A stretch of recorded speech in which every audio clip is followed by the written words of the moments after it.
फिलहाल આપણે અહીંયા વાત કરીએ છીએ કસ્ટમર પ્રોફાઇલ પર. તો એક મોબાઈલ ડેટા કલેક્શનની અંદર આપણે એક નવી વસ્તુ જોઈશું, જે ન્યૂ પ્રોજેક્ટ બનાવેલો છે આપણે કસ્ટમર પ્રોફાઇલ પ્રોજેક્ટ. તો આપણે હવે એની અંદર એડિટ કરીને જોઈએ કે આપણે શું એડ કરેલું છે.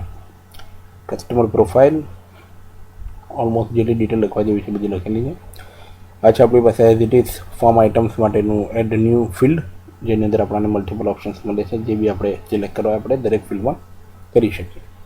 આની અંદર આપણે એડ કરેલું હતું ફર્સ્ટ એન્ડ ઓલ ટેક્સ્ટની અંદર આપણું હતું કસ્ટમર નેમ, જે હતું મલ્ટિપલ લાઇન સાથેનું, અને રિક્વાયર્ડ ફિલ્ડ છે કેમ કે ડેટા એન્ટ્રી કસ્ટમર નેમ વગર તો થવાની નથી, એટલે જરૂરી છે. કંપની નેમની અંદર આપણે ડિટેલ્સ મલ્ટિપલ લાઇનની લખેલી હતી. ડિપેન્ડ્સ અહીંયા મૂકેલું છે, ભરો ના ભરો તમારી મરજી.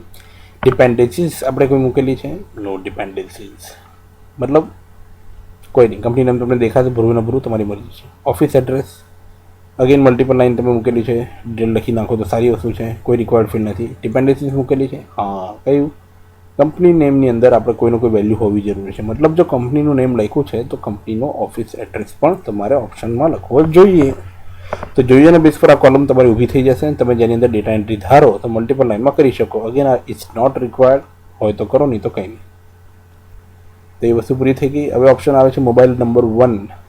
મોબાઈલ નંબર 1માં ડિપેન્ડન્સીસ જોઈએ કે હા શું કસ્ટમર નેમ હેવ વેલ્યુ. જો કસ્ટમરનું નામ લખવું અને કંપનીનું નામ લખવું, આ બે વસ્તુની અંદર વેલ્યુ હોય અને at least one rule need to be satisfy. બેમાંથી એકનું બી નામ હું લખું, કસ્ટમરનું કે કંપનીનું, તો મારે મોબાઈલ નંબર લખવું જોઈએ. તો પછી અહીંયા ઓપ્શન આવશે મોબાઈલ નંબર લખવાની કોલમ. અને અહીંયા અગેન રિક્વાયર્ડ નથી, ન હોય તો છોડી દો, પણ એટલીસ્ટ હોય તો ભરી દો સારું. નંબર 2 અગેન જો આપણે ઓપ્શન જોઈએ તો સેમ છે, ફરજિયાત નથી, મરજિયાત છે. પણ ડિપેન્ડન્સી શું છે, મોબાઈલ નંબર 1 હેવ જો વેલ્યુ. જો એક નંબર લખેલો છે તો પોસિબલ છે બીજો નંબર હોય, એક જ ના હોય તો ભરવાની શું જરૂર. સેમ મોબાઈલ નંબર 3માં ડિપેન્ડન્સી હશે કે મોબાઈલ નંબર 2 હેવ વેલ્યુ. જો બે નંબર હશે તો પોસિબલ છે ત્રીજો હોય, એટલે જ્યારે બે જો નંબર ભરાશે તો જ ત્રીજા નંબરની ઓપ્શન ઊભી થશે, નહીં તો નહીં થાય. It's good thing. અને ડિટેલમાં સેમ વસ્તુ આવશે. હવે જે કસ્ટમર છે એની એજ, હવે એજ આપણે નંબર્સમાં લખીએ એટલે અહીંયા લખશું. ડિપેન્ડ્સ હોય તો લખો, નહીં તો કંઈ નહીં. અને ડિપેન્ડન્સીસ કંઈ નથી. અગેન બાયર્સ ટાઈપ, કયા ટાઈપનો બાયર છે આપણી પાસે ઓપ્શન છે. સિંગલ બાયર છે, રિટેલ બાયર, કાં તો બલ્ક બાયર હંમેશા જથ્થામાં બાય કરે, અથવા તો ગ્રુપ બાયર છે, મતલબ કે એક ગ્રુપ ભેગું કરીને પછી બાય કરે. ઇન શોર્ટ એની બાઇંગ સ્ટ્રેટેજીમાં ગ્રુપ ભેગું થતું હોય તો આપણે મેટરને બહુ સેન્સિટિવ મુદ્દા પર ધ્યાનમાં રાખીને બહુ સિન્સિયરલી ડીલ કરવી જોઈએ. અને વી મસ્ટ નો કે આ ફિલ્ડ જરૂરી છે કે આ ત્રણમાંથી કઈ સ્ટ્રેટેજીવાળો છે, બાયરની ટાઈપ કઈ છે, સ્ટ્રેટેજી કઈ છે, રિટેલ, બલ્ક કે ગ્રુપ. તો ત્રણમાંથી ઓપ્શન સિલેક્ટ થવો જોઈએ. અને આઈ હોપ છો કે દર વખતે ડિફોલ્ટમાં આ જ ઓપ્શન આવે. જો મેં જેમ ક્લિક કર્યું એટલે સેવિંગ ચેન્જ થઈ ગયા. તો આ રિટેલ બાયર એ ડિફોલ્ટમાં દેખાશે, પણ બીજા બધા ચેન્જ કરી શકાશે. કોઈ ડિપેન્ડન્સીસ કંઈ નહીં. હવે બીજો ઓપ્શન છે સિલેક્ટ લિસ્ટમાં એક્સપિરિયન્સ ઇન માર્ક. આપણે એક્સપિરિયન્સ કેવો છે ને માર્કમાં ગણવો જોઈએ. તો લેસ ધેન 1 યર છે, લેસ ધેન 3 યર છે, લેસ ધેન 5 યર છે, less than more than 5 years છે, અથવા તો મોર ધેન 10 યર છે. આ બધામાંથી કોઈ એક ઓપ્શન સિલેક્ટ કરવો સારો. આપણે ડિફોલ્ટમાં લખી નાખીએ કે લેસ ધેન 5 યર્સ, કેમ કે મિડલમાં છે. જો અગેન સેવ ચેન્જ થઈ જાય ઓટોમેટિક, ઇટ્સ ડિફોલ્ટ વેલ્યુ.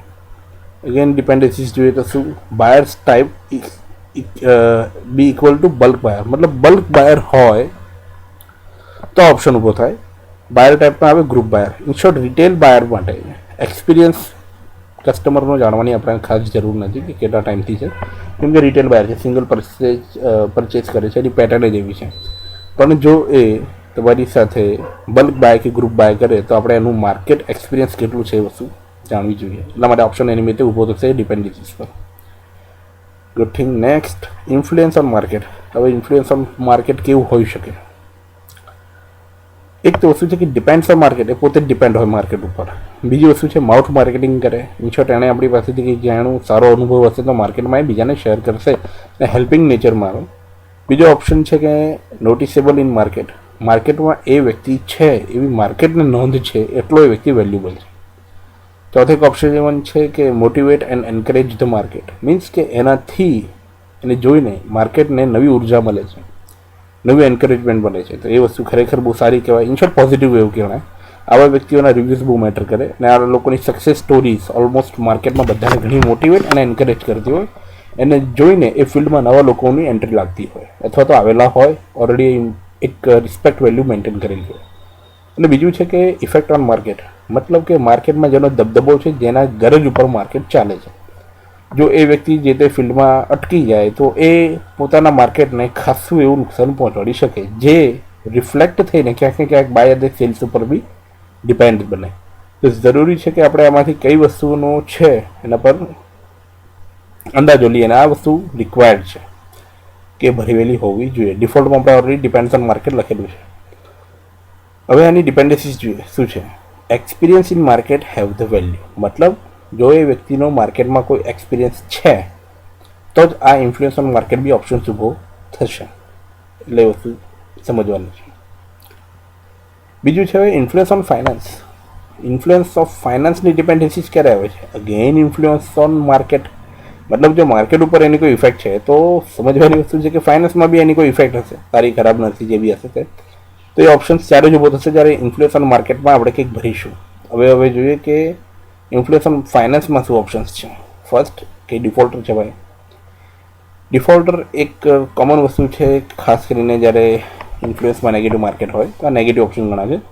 બીજો ઓપ્શન છે સિબિલ ઓકે હોય, મતલબ કે એના ચેક એકાદો બાઉન્સ થયો હોય કે એવી કંઈ પ્રોબ્લેમ્સ ઊભી થઈ હોય જેના કારણે એની સિબિલ ઠીકઠાક ગણાય, બહુ સારી ન ગણાય.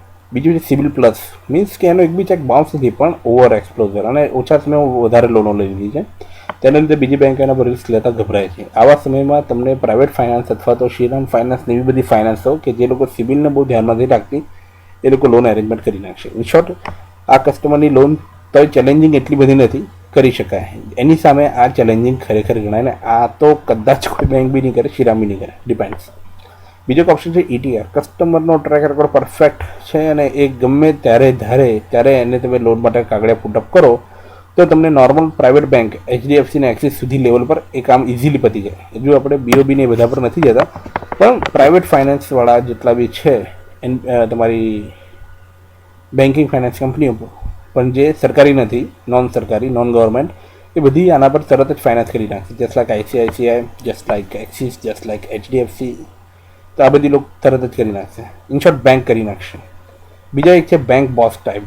હવે બેંક બોસ ટાઈપનો મતલબ શું છે કે આ લોકોનો ક્રેડિટ રેશિયો એટલો સરસ છે કે આ લોકોનું સરકારી બેંકોમાં ખાતું જોડવું, જેમ કે BOB, જેમ કે એ લોકોનું સ્ટેટ બેંક ઓફ ઇન્ડિયા, જેમ કે જે લોકોનું કેનરા બેંક, PNB બેંક, ઘણી બધી સરકારી બેંકોમાં પણ આ લોકોનું ટ્રાન્ઝેક્શન જોરદાર છે.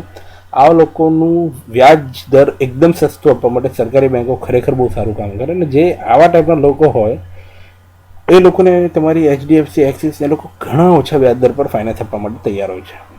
બીજું એક છે કેશ બોસ ટાઈપ. હવે કેશ બોસ ટાઈપ શું છે સમજવાની વસ્તુ છે. કેશ બોસ ટાઈપનો મતલબ છે કે એ વ્યક્તિનો જરૂરી નથી કે બેંક ઉપર ઇન્ફ્લુઅન્સ સારો હોય, પણ એ વ્યક્તિ પાસે કેશ એટલું અવેલેબલ છે કે એને ધ્યાનમાં રાખીને એના પર ફાઇનાન્સ થઈ જાય. માણસ કેશની એટલી કેપેસિટી ધરાવે છે કે ગમે ત્યારે એ પોતાનું ફાઇનાન્સ બી પોતે કરી શકે અથવા તો પોતે ગમે તેવી ક્રેડિટ ક્રિએટ કરી શકે. તો અહીંયા ટ્રેક રેકોર્ડ ડઝન્ટ મેટર, પણ કેશ કેપેસિટી એની ઘણી સારી છે. આ વસ્તુને ધ્યાનમાં રાખીને પણ એને કાગળે પુટઅપ કરાવી શકાય. તો આ રેન્જ હશે એના માટે અલગ પ્રકારના ફાઇનાન્સરોને પકડવા પડશે કે જે લોકો તમારા આના પર ન ચાલે પણ કેશ ને પર્સન રિલેશન પર ફાઇનાન્સ આવે. તો આ બી મહત્વનું છે. ડિપેન્ડન્સી આપણે પહેલાં સ્ટડી કરી લીધી. New option checkbox. ચેકબોક્સમાં ડિપેન્ડન્સી આપણે જોઈએ કંઈ નથી. હવે ચેક્સ બોક્સમાં શું ડિટેલ્સ જોઈએ? ભાઈ ચેક્સ બોક્સ છે કે આ જે કસ્ટમર છે મોટિવેટ થાય છે શેનાથી? ડિસ્કાઉન્ટ, મતલબ ટ્રક ઉપર જે તમે કે ગાડી ઉપર જે કે ડિસ્કાઉન્ટ આપો છો તેના પર, એની કોઈ ટેકનોલોજી છે એના પર, તમે કોઈ સર્વિસ સેટિસ્ફેક્શન સારું પ્રોવાઈડ કરો છો, ડીલરનો પ્લસ પોઈન્ટ ગણાય. રિલેશનશિપ, અગેન ડીલરનો પ્લસ પોઈન્ટ ગણાય. માર્કેટ ઓપિનિયન, અગેન તમે સારા લોકોને ગાડી વેચી છે, તમારા કસ્ટમર સિલેક્શનનો સારો પોઈન્ટ ગણાય. લોનેબિલિટી એ એની પોતાની સિવિલનો સારો પોઈન્ટ ગણાય. કાઉન્સિલિંગ એ ખરેખર ડીલરનો સારો મતલબ એનો ને તમારા એક્ઝિક્યુટિવનો સારો પોઈન્ટ ગણાય. ફેમ ને વિઝિબિલિટી એ તમે ખરેખર માર્કેટમાં કરેલી સક્સેસ ગણાશે જો ફેમ ને વિઝિબિલિટીના બેઝ પર તમારી પાસે કસ્ટમર આવતો હોય. ગ્રુપ ઇમ્પેક્ટ એ ખરેખર તમે સારા ગ્રુપની અંદર ડીલ બતાવી હોય સિન્સિયરલી, જે મેં પહેલાં કીધું કે ગ્રુપ બાય કરનારા લોકોને સિન્સિયરલી ડીલ કરો તો ગ્રુપ ઇમ્પેક્ટથી પણ બીજા લોકો પ્રેરણા આવશે ને. થર્ડ છે ઓપોર્ચ્યુનિટી. એમાં કોઈનો કંઈ રોલ નથી, કોઈ ઓપોર્ચ્યુનિટી બની એટલા માટે તમારે એ વ્યક્તિ XYZ ગાડી લેવાની ઈચ્છા રાખે છે.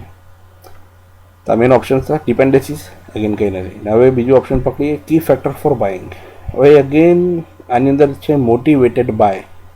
મોટિવેટેડ બાયમાં જો કોઈ વેલ્યુ હશે તો જ આ ઓપ્શન ઊભો થશે કે કી ફેક્ટર ફોર બાઇંગ. ને આની અંદર અગેન સેમ એ જ મુદ્દાઓ બધા આવશે કે આ બધા તો ચલો એનાથી મોટિવેટ થયો હતો, પણ એણે બાય કર્યું એનું મેઇન કારણ શું હતું? ચલો આપણી પાસે આવ્યો માઉથ ટુ માઉથ માર્કેટિંગથી, પણ પછી એને જ્યારે ગાડી પરચેસ કરવાનો નિર્ણય લીધો તો આમાંથી કયા રીઝન હતા? મતલબ ખરેખર ડિસ્કાઉન્ટ પર લીધું, ટેકનોલોજી પર, સર્વિસ સેટિસ્ફેક્શન પર, રિલેશનશિપ પર, માર્કેટ ઓપિનિયન પર, લોનેબિલિટી? કેમ કે આ વસ્તુ એ એક જ મુદ્દો આવશે જે એના માટે પ્રમુખ મુદ્દો હશે. મતલબ ખરેખર એણે માર્કેટ ઓપિનિયન પર આપણી પાસે આવ્યો, એન્ટ્રી આવી, મોટિવેટ થયો ગાડી લેવા માટે, પણ પછી એને ટેકનોલોજીને ધ્યાનમાં રાખીને આપણી પાસે ગાડી લીધી. તો ટેકનોલોજીવાળો આ પર્સન મેઇન છે, પણ આની ઇનિશિયેટિવ ફેક્ટર મોટિવેટેડ બાયમાં જે હશે તે હતા. મોટિવેટમાં ચેક્સબોક્સ હતા, એટલે મલ્ટિપલ મોટિવેશન પોસિબલ છે, પણ કી ફેક્ટર ઓલવેઝ તમારી પાસે આમાંથી જે સિલેક્ટ કરશો તે એક જ હશે, મલ્ટિપલ હોઈ ન શકે. એટલે ખાસ ધ્યાન રાખીને સિલેક્ટ કરવાના. અને રિક્વાયર્ડ ફ્રી છે. ફ્લીટ નંબર્સ, આ વ્યક્તિ પાસે ફ્લીટ્સ કેટલા છે અહીંયા નંબર્સ આપણે એડ કરવાના આવશે. અને ડિપેન્ડન્સીસમાં કંઈ નથી, મતલબ એ આવશે જ. બ્રીફ એક્સપ્લેનેશન, અગેન આ ઓડિયો રેકોર્ડિંગ છે, ડિપેન્ડ્સ તમારે કરવું ન કરવું તમારી છે. ડિપેન્ડન્સીસમાં આવશે કે વસ્તુ જો ફ્લીટ નંબર્સ આપણે અહીંયા લખીશું તો જ આ ઓડિયો રેકોર્ડિંગનો ઓપ્શન આવશે કે ફ્લીટ વિશે આપણે કંઈક બોલવું છે તો તમે બોલી શકો કે ફ્લીટ કેટલી છે, કઈ છે, 6 ચક્કા ગાડી કેટલી, 10 ચક્કા ગાડી કેટલી, એનો ટ્રેક કેવો, કેટલી ગાડી ફ્રી છે, કેટલી ગાડી લોનવાળી છે. આ બધી વસ્તુ તમે બ્રીફ એક્સપ્લેનેશનની અંદર ફ્લીટ ઓરિએન્ટેડ કાં તો એ કસ્ટમર ઓરિએન્ટેડ આપી શકો. પછી જે ફોટોઝમાં ઓલમોસ્ટ જે પાર્ટીને મળ્યા છે એ પાર્ટીનું વિઝિટિંગ કાર્ડનો ફોટો આવવો જોઈએ, એટલે લખ્યું છે વિઝિટિંગ કાર્ડ ફોટો, અથવા તો એને જરૂરી બીજા કોઈ હોય તો એ ફોટા બી તમે એડ કરી શકો કે એની સાથે મિટિંગ કરી, એ પર્સન કોણ છે, પર્સનનો ફોટો, ગમે તે વસ્તુ એડ કરી શકો. પણ આની કોઈ ડિપેન્ડન્સીસ નથી, એ આવશે જ, તમારે કરવાનું જ રહેશે. અને ડિટેલમાં ડિપેન્ડ્સ રાખ્યું છે, પણ બને સુધી મારા હિસાબે રિક્વાયર્ડ હોવું જોઈએ. બીજો ઓપ્શન છે શુડ વિઝિટેડ બાય. બહુ એક ટ્રિકી ઓપ્શન્સ છે. શુડ વિઝિટેડ બાયમાં આવશે એક્ઝિક્યુટિવ મળવું જોઈએ, અને BDM મળવું જોઈએ, ASM લેવલ પર મળવું જોઈએ, GM લેવલ પર મળવું જોઈએ, ઓનરે મળવું જોઈએ, કે કંપની ક્લાસના માણસે મળવું જોઈએ, કે કોઈ જ ના મળવું જોઈએ. કોઈ જનરલી BDM મળવું જોઈએ, એ ઓપ્શન મૂકેલો છે. પણ ડિપેન્ડન્સીસ જોઈએ, ડિપેન્ડન્સીસ કંઈ નથી. તો આમાંથી તમે એક ઓપ્શન સિલેક્ટ કરો કે કોણે મળવું જોઈએ. આવું મેટર કરે છે.